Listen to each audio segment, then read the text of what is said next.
हरि ओम श्री गणेशाय नमः। श्री संकष्टनाशन गणेश स्तोत्रम्। प्रणम्य शिरसा देवं गौरीपुत्रं विनायकं भक्तावासं स्मरे नित्यम् आयुष्कामार्थसिद्धये। प्रथमं वक्रतुण्डं च एकदन्तं द्वितीयकं तृतीयं कृष्णपिङ्गाक्षं गजवक्त्रं चतुर्थकं लम्बोदरं पञ्चमं च षष्ठं विकटमेव च सप्तमं विघ्नराजेन्द्रं धूम्रवर्णं तथाष्टमं नवमं बालचन्द्रं च दशमं तु विनायकम् एकादशं गणपतिं द्वादशं तु गजाननं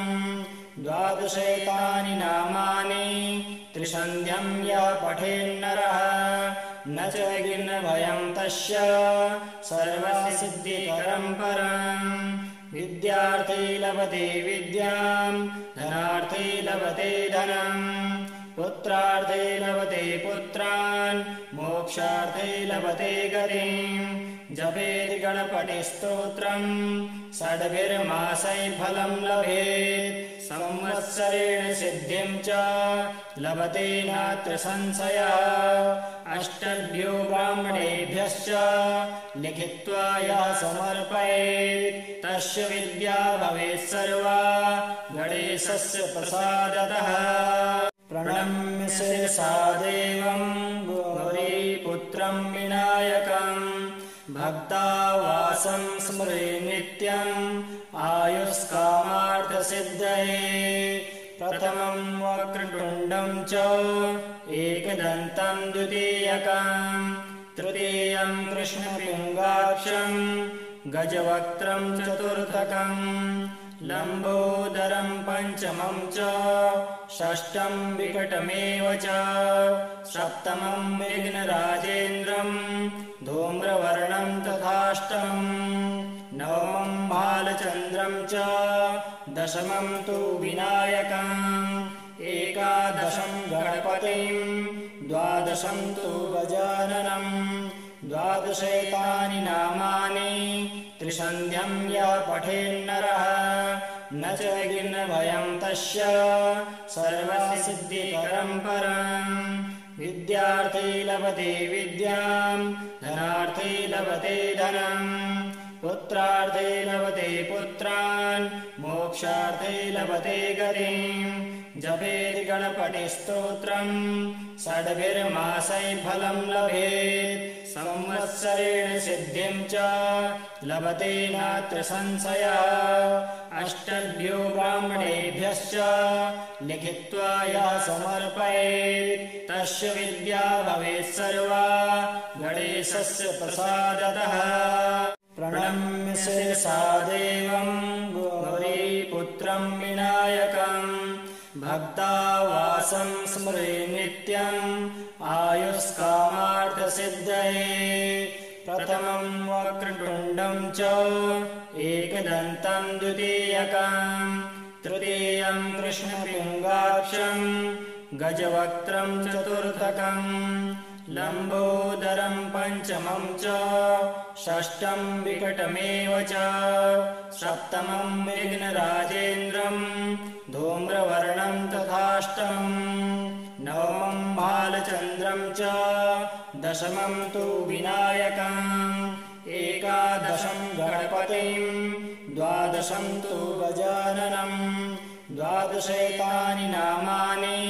त्रिसन्ध्यं यः पठेन्नरः न च विघ्नभयं तस्य सर्वसिद्धिकरं परम्। विद्यार्थी लभते विद्यां धनार्थी लभते धनम् पुत्रार्थे लभते पुत्रान् मोक्षार्थे लभते गतिम्। जपेति गणपतिस्तोत्रम् षड्भिर्मासैः फलम् लभेत् संवत्सरेण सिद्धिम् च लभते नात्र संशयः अष्टभ्यो ब्राह्मणेभ्यश्च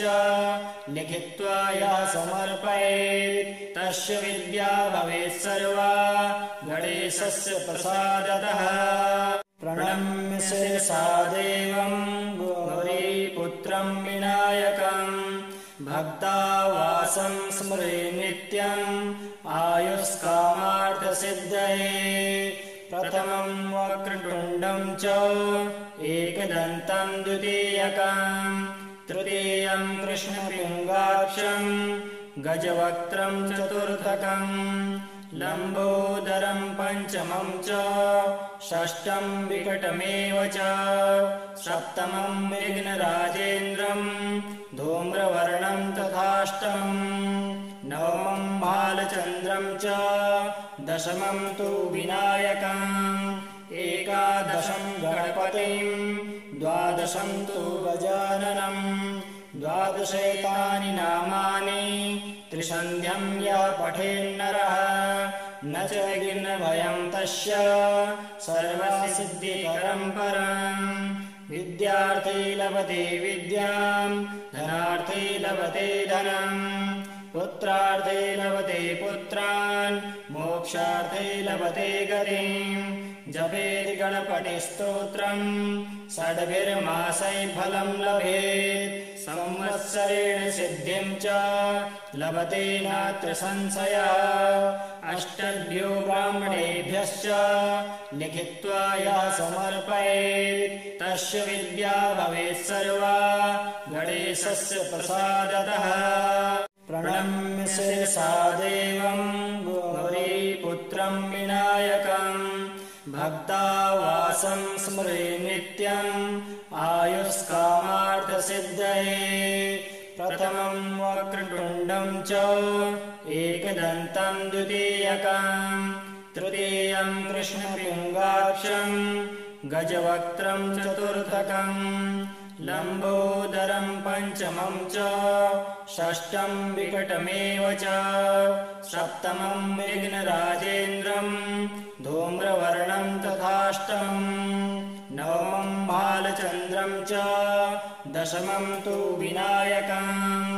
एकादशम् गणपतिम् द्वादशम् तु गजाननम् द्वादशैतानि नामानि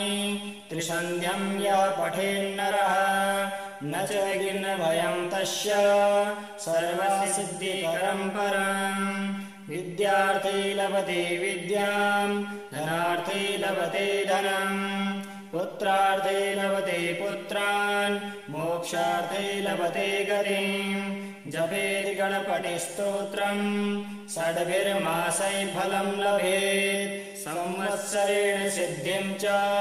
लभते नात्र संशयः अष्टभ्यो ब्राह्मणेभ्यश्च लिखित्वा यः समर्पयेत् तस्य विद्या भवेत् सर्वा गणेशस्य प्रसादतः प्रणम्य शिरसा देवम् गौरीपुत्रम् विनायकम् भक्तावासं स्मरे नित्यम् आयुष्कामार्थसिद्धये प्रथमम् वक्रतुण्डम् च एकदन्तम् द्वितीयकम् तृतीयम् कृष्णपिङ्गाक्षम् गजवक्त्रम् चतुर्थकम् लम्बोदरम् पञ्चमम् च षष्ठम् विकटमेव च सप्तमम् विघ्नराजेन्द्रम् धूम्रवर्णम् तथाष्टमम् नवमम् बालचन्द्रम् च दशमम् तु विनायकम् एकादशम् गणपतिम् द्वादशम् तु गजाननम् द्वादशैतानि नामानि त्रिसन्ध्यम् यः पठेन्नरः न च विघ्नभयम् तस्य सर्वसिद्धिकरम् परम् विद्यार्थी लभते विद्याम् धनार्थी लभते धनम् पुत्रार्थे लभते पुत्रान् मोक्षार्थे लभते गतिम् जपेति गणपतिस्तोत्रम् षड्भिर्मासैः फलं लभेत् संवत्सरेण सिद्धिं च लभते नात्र संशयः अष्टभ्यो ब्राह्मणेभ्यश्च लिखित्वा यः समर्पयेत् तस्य विद्या भवेत् सर्वा गणेशस्य प्रसादतः प्रणम्य शिरसा देवं गौरीपुत्रं विनायकम् भक्तावासं स्मरे नित्यम् आयुष्कामार्थसिद्धये प्रथमं वक्रतुण्डं च एकदन्तं द्वितीयकम् तृतीयं कृष्णपिङ्गाक्षं गजवक्त्रं चतुर्थकम् लम्बोदरं पञ्चमं च षष्ठं विकटमेव च सप्तमं विघ्नराजेन्द्रं धूम्रवर्णं तथाष्टमम् नवमं बालचन्द्रं च दशमं तु विनायकम् एकादशं गणपतिं द्वादशं तु गजाननम् द्वादशैतानि नामानि त्रिसन्ध्यं यः पठेन्नरः न च विघ्नभयं तस्य सर्वसिद्धिकरं परम् विद्यार्थी लभते विद्यां धनार्थी लभते धनम् पुत्रार्थे लभते पुत्रान् मोक्षार्थे लभते गतिम् जपेति गणपतिस्तोत्रम् षड्भिर्मासैः फलं लभेत् संवत्सरेण सिद्धिं च लभते नात्र संशयः अष्टभ्यो ब्राह्मणेभ्यश्च लिखित्वा यः समर्पयेत् तस्य विद्या भवेत् सर्वा गणेशस्य प्रसादतः प्रणम्य शिरसा देवं गौरीपुत्रं विनायकम् भक्तावासं स्मरे नित्यम् आयुष्कामार्थसिद्धये प्रथमं वक्रतुण्डं च एकदन्तं द्वितीयकम् तृतीयं कृष्णपिङ्गाक्षं गजवक्त्रं चतुर्थकम् लम्बोदरं पञ्चमं च षष्ठं विकटमेव च सप्तमं विघ्नराजेन्द्रं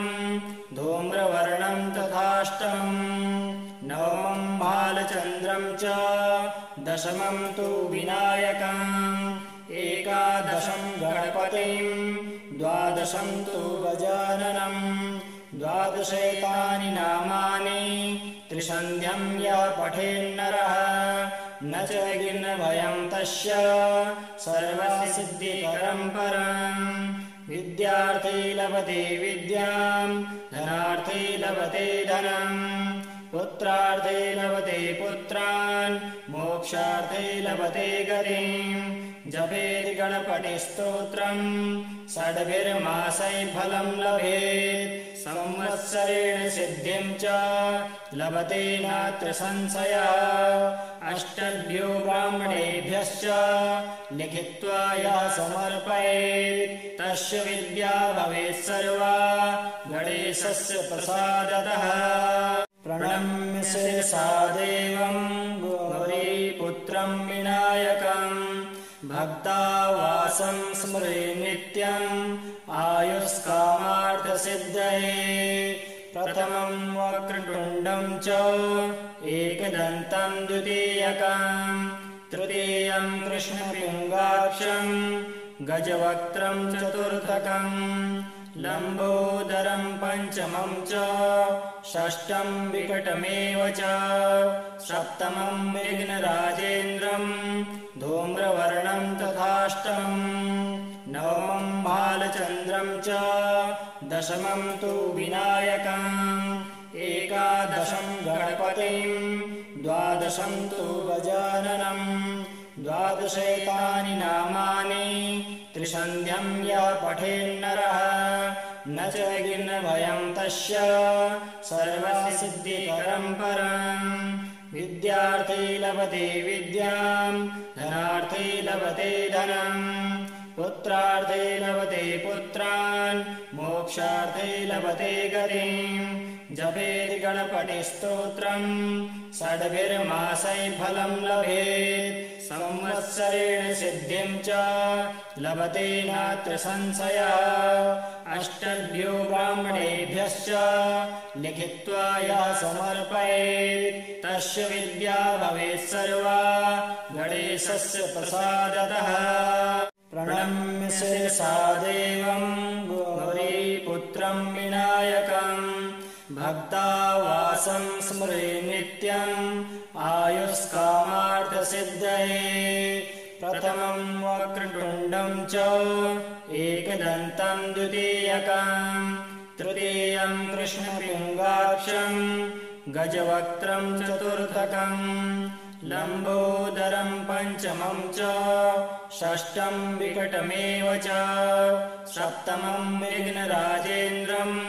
धूम्रवर्णं तथाष्टमम् नवमं बालचन्द्रं च दशमं तु विनायकम् एकादशं गणपतिं द्वादशं तु गजाननम् द्वादशैतानि नामानि त्रिसन्ध्यं यः पठेन्नरः न च विघ्नभयं तस्य सर्वसिद्धिकरं परम् विद्यार्थी लभते विद्यां धनार्थी लभते धनम् पुत्रार्थे लभते पुत्रान् मोक्षार्थे लभते गतिम् जपेति गणपतिस्तोत्रम् षड्भिर्मासैः फलं लभेत् संवत्सरेण सिद्धिं च लभते नात्र संशयः अष्टभ्यो ब्राह्मणेभ्यश्च लिखित्वा यः समर्पयेत् तस्य विद्या भवेत् सर्वा गणेशस्य प्रसादतः प्रणम्य शिरसा देवं गौरीपुत्रं विनायकम् भक्तावासं स्मरे नित्यम् आयुष्कामार्थसिद्धये प्रथमं वक्रतुण्डं च एकदन्तं द्वितीयकम् तृतीयं कृष्णपिङ्गाक्षं गजवक्त्रं चतुर्थकम् लम्बोदरं पञ्चमं च षष्ठं विकटमेव च सप्तमं विघ्नराजेन्द्रं धूम्रवर्णं तथाष्टमम् नवमं बालचन्द्रं च दशमं तु विनायकम् एकादशं गणपतिं द्वादशं तु गजाननम् द्वादशैतानि नामानि त्रिसन्ध्यं यः पठेन्नरः न च विघ्नभयं तस्य सर्वसिद्धिकरं परम् विद्यार्थी लभते विद्यां धनार्थी लभते धनम् पुत्रार्थे लभते पुत्रान् मोक्षार्थे लभते गतिम् जपेति गणपतिस्तोत्रम् षड्भिर्मासैः फलं लभेत् संवत्सरेण सिद्धिं च लभते नात्र संशयः अष्टभ्यो ब्राह्मणेभ्यश्च लिखित्वा यः समर्पयेत् तस्य विद्या भवेत् सर्वा गणेशस्य प्रसादतः प्रणम्य शिरसा देवं गौरीपुत्रं विनायकम् भक्तावासं स्मरे नित्यम् आयुष्कामार्थसिद्धये प्रथमं वक्रतुण्डं च एकदन्तं द्वितीयकम् तृतीयं कृष्णपिङ्गाक्षं गजवक्त्रं चतुर्थकम् लम्बोदरं पञ्चमं च षष्ठं विकटमेव च सप्तमं विघ्नराजेन्द्रं धूम्रवर्णं तथाष्टमम् नवमं बालचन्द्रं च दशमं तु विनायकम् एकादशं गणपतिं द्वादशं तु गजाननम् द्वादशैतानि नामानि त्रिसन्ध्यं यः पठेन्नरः न च विघ्नभयं तस्य सर्वसिद्धिकरं परम् विद्यार्थी लभते विद्यां धनार्थी लभते धनम् पुत्रार्थे लभते पुत्रान् मोक्षार्थे लभते गतिम् जपेति गणपतिस्तोत्रम् षड्भिर्मासैः फलम् लभेत् संवत्सरेण सिद्धिम् च लभते नात्र संशयः अष्टभ्यो ब्राह्मणेभ्यश्च लिखित्वा यः समर्पयेत् तस्य विद्या भवेत् सर्वा गणेशस्य प्रसादतः प्रणम्य शिरसा देवम् गौरीपुत्रम् विनायकम् भक्तावासं स्मरे नित्यम्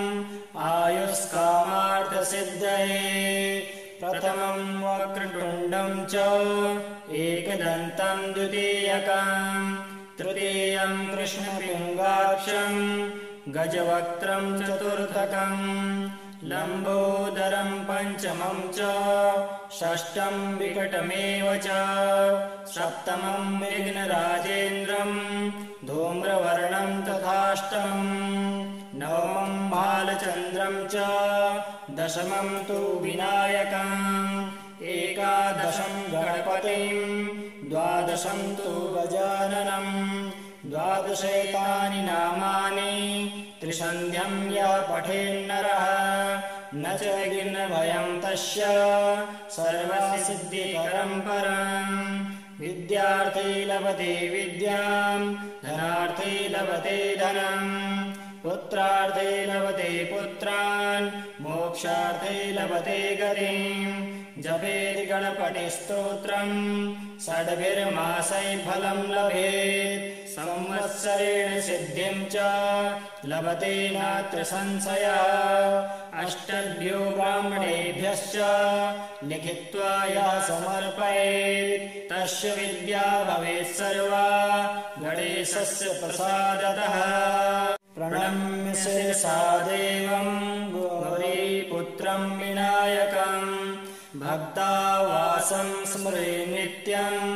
आयुष्कामार्थसिद्धये प्रथमम् वक्रतुण्डम् च एकदन्तम् द्वितीयकम् तृतीयम् कृष्णपिङ्गाक्षम् गजवक्त्रम् चतुर्थकम् लम्बोदरम् पञ्चमम् च षष्ठम् विकटमेव च सप्तमम् विघ्नराजेन्द्रम्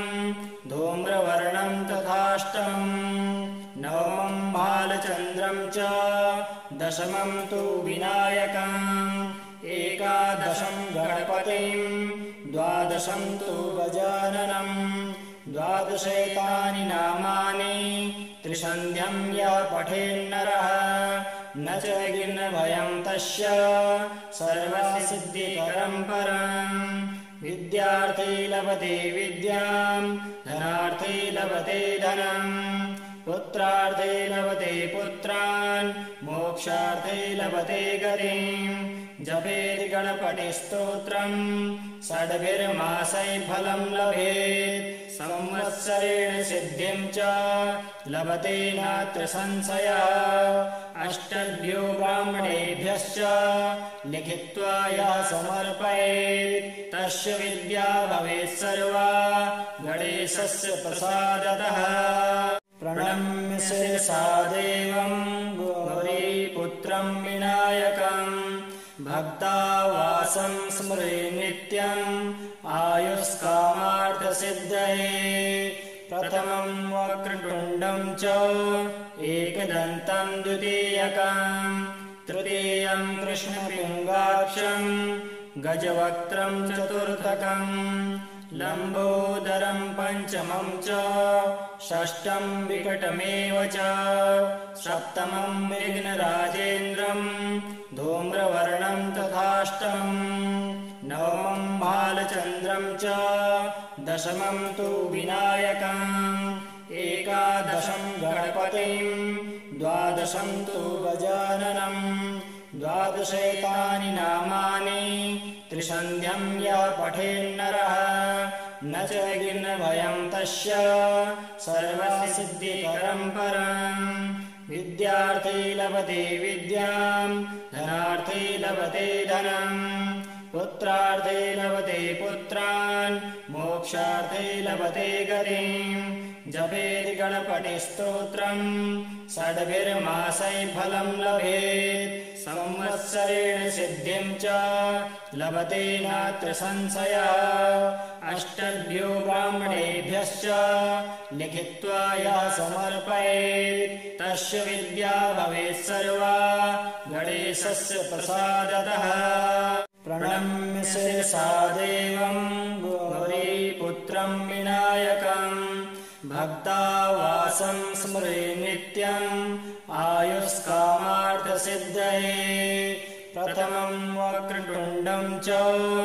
एकदन्तं द्वितीयकम् तृतीयं कृष्णपिङ्गाक्षं गजवक्त्रं चतुर्थकम् लम्बोदरं पञ्चमं च षष्ठं विकटमेव च सप्तमं विघ्नराजेन्द्रं धूम्रवर्णं तथाष्टमम् नवमं बालचन्द्रं च दशमं तु विनायकम् एकादशं गणपतिं द्वादशं तु गजाननम् द्वादशैतानि नामानि त्रिसन्ध्यं यः पठेन्नरः न च विघ्नभयं तस्य सर्वसिद्धिकरं परम् विद्यार्थी लभते विद्यां धनार्थी लभते धनम् पुत्रार्थे लभते पुत्रान् मोक्षार्थे लभते गतिम् जपेति गणपतिस्तोत्रम् षड्भिर्मासैः फलं लभेत् संवत्सरेण सिद्धिं च लभते नात्र संशयः अष्टभ्यो ब्राह्मणेभ्यश्च लिखित्वा यः समर्पयेत् तस्य विद्या भवेत् सर्वा गणेशस्य प्रसादतः प्रणम्य शिरसा देवं गौरीपुत्रं विनायकम् भक्तावासं स्मरे नित्यम् आयुष्कामार्थसिद्धये प्रथमं वक्रतुण्डं च एकदन्तं द्वितीयकम् तृतीयं कृष्णपिङ्गाक्षं गजवक्त्रं चतुर्थकम् लम्बोदरं पञ्चमं च षष्ठं विकटमेव च सप्तमं विघ्नराजेन्द्रं धूम्रवर्णं तथाष्टमम् नवमं बालचन्द्रं च दशमं तु विनायकम् एकादशं गणपतिं द्वादशं तु गजाननम् द्वादशैतानि नामानि त्रिसन्ध्यं यः पठेन्नरः न च विघ्नभयं तस्य सर्वसिद्धिकरं परम् विद्यार्थी लभते विद्यां धनार्थी लभते धनम् पुत्रार्थे लभते पुत्रान् मोक्षार्थे लभते गतिम् जपेति गणपतिस्तोत्रम्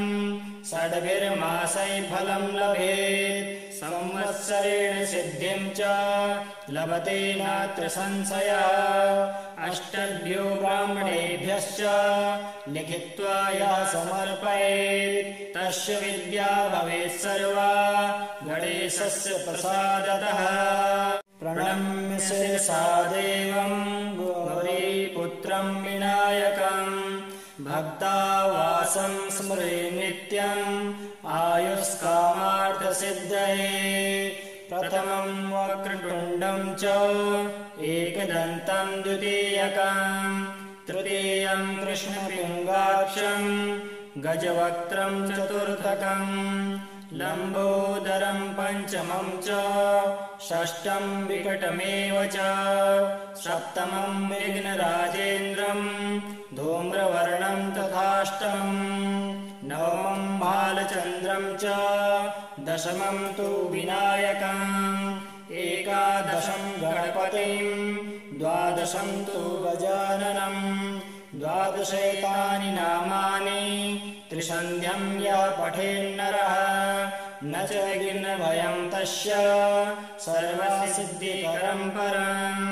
विद्यार्थी लभते विद्यां धनार्थी लभते धनम् पुत्रार्थे लभते पुत्रान् मोक्षार्थे लभते गतिम् जपेति गणपतिस्तोत्रम् षड्भिर्मासैः फलम् लभेत् संवत्सरेण सिद्धिम् च लभते नात्र संशयः अष्टभ्यो ब्राह्मणेभ्यश्च लिखित्वा यः समर्पयेत् तस्य विद्या भवेत् सर्वा गणेशस्य प्रसादतः प्रणम्य शिरसा देवम् गौरीपुत्रम् विनायकम् भक्तावासं स्मरे नित्यम्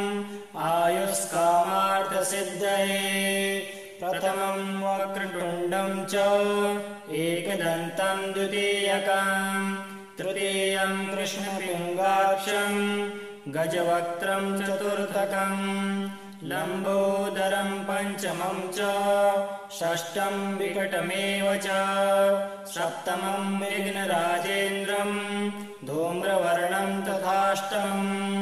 नवमम् बालचन्द्रम् च दशमम् तु विनायकम् एकादशम् गणपतिम् द्वादशम् तु गजाननम् द्वादशैतानि नामानि त्रिसन्ध्यम् यः पठेन्नरः न च विघ्नभयम् तस्य सर्वसिद्धिकरम् परम् विद्यार्थी लभते विद्याम् धनार्थी लभते धनम् पुत्रार्थे लभते पुत्रान् मोक्षार्थे लभते गतिम् जपेति गणपतिस्तोत्रम् षड्भिर्मासैः फलम् लभेत् संवत्सरेण सिद्धिम् च लभते नात्र संशयः अष्टभ्यो ब्राह्मणेभ्यश्च लिखित्वा यः समर्पयेत् तस्य विद्या भवेत् सर्वा गणेशस्य प्रसादतः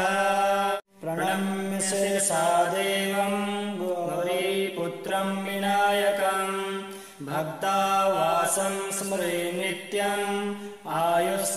आयुष्कामार्थसिद्धये प्रथमम् वक्रतुण्डम् च एकदन्तम् द्वितीयकम् तृतीयम् कृष्णपिङ्गाक्षम् गजवक्त्रम् चतुर्थकम् लम्बोदरम् पञ्चमम् च षष्ठम् विकटमेव च सप्तमम् विघ्नराजेन्द्रम् धूम्रवर्णम् तथाष्टमम् नवमम् बालचन्द्रम् च दशमम् तु विनायकम् एकादशम् गणपतिम् द्वादशम् तु गजाननम् द्वादशैतानि नामानि त्रिसन्ध्यम् यः पठेन्नरः न च विघ्नभयम् तस्य सर्वसिद्धिकरम् परम् विद्यार्थी लभते विद्याम् धनार्थी लभते धनम् पुत्रार्थे लभते पुत्रान् मोक्षार्थे लभते गतिम् जपेति गणपतिस्तोत्रम् षड्भिर्मासैः फलम् लभेत् संवत्सरेण सिद्धिम् च लभते नात्र संशयः अष्टभ्यो ब्राह्मणेभ्यश्च लिखित्वा यः समर्पयेत् तस्य विद्या भवेत् सर्वा गणेशस्य प्रसादतः प्रणम्य शिरसा देवम् गौरीपुत्रम् विनायकम् भक्तावासं स्मरे नित्यम् आयुष्कामार्थसिद्धये प्रथमम् वक्रतुण्डम् च एकदन्तम् द्वितीयकम् तृतीयम् कृष्णपिङ्गाक्षम् गजवक्त्रम् चतुर्थकम् लम्बोदरम् पञ्चमम् च षष्ठम् विकटमेव च सप्तमम् विघ्नराजेन्द्रम् धूम्रवर्णम् तथाष्टमम् नवमम् बालचन्द्रम् च दशमम् तु विनायकम् एकादशम् गणपतिम् द्वादशम् तु गजाननम् द्वादशैतानि नामानि त्रिसन्ध्यम् यः पठेन्नरः न च विघ्नभयम् तस्य सर्वसिद्धिकरम् परम् विद्यार्थी लभते विद्याम् धनार्थी लभते धनम् पुत्रार्थे लभते पुत्रान् मोक्षार्थे लभते गतिम् जपेति गणपतिस्तोत्रम् षड्भिर्मासैः फलम् लभेत् संवत्सरेण सिद्धिम् च लभते नात्र संशयः अष्टभ्यो ब्राह्मणेभ्यश्च लिखित्वा यः समर्पयेत् तस्य विद्या भवेत् सर्वा गणेशस्य प्रसादतः प्रणम्य शिरसा देवम् गौरीपुत्रम् विनायकम् भक्तावासं स्मरे नित्यम् आयुष्कामार्थसिद्धये प्रथमम् वक्रतुण्डम् च एकदन्तम् द्वितीयकम् तृतीयम् कृष्णपिङ्गाक्षम् गजवक्त्रम् चतुर्थकम् लम्बोदरम् पञ्चमम् च षष्ठम् विकटमेव च सप्तमम् विघ्नराजेन्द्रम् धूम्रवर्णम् तथाष्टमम् नवमम् बालचन्द्रम् च दशमम् तु विनायकम् एकादशम् गणपतिम् द्वादशम् तु गजाननम् द्वादशैतानि नामानि त्रिसन्ध्यम् यः पठेन्नरः न च विघ्नभयम् तस्य सर्वसिद्धिकरम् परम् विद्यार्थी लभते विद्याम् धनार्थी लभते धनम् पुत्रार्थे लभते पुत्रान् मोक्षार्थे लभते गतिम् जपेति गणपतिस्तोत्रम् षड्भिर्मासैः फलम् लभेत् संवत्सरेण सिद्धिम् च लभते नात्र संशयः अष्टभ्यो ब्राह्मणेभ्यश्च लिखित्वा यः समर्पयेत् तस्य विद्या भवेत् सर्वा गणेशस्य प्रसादतः।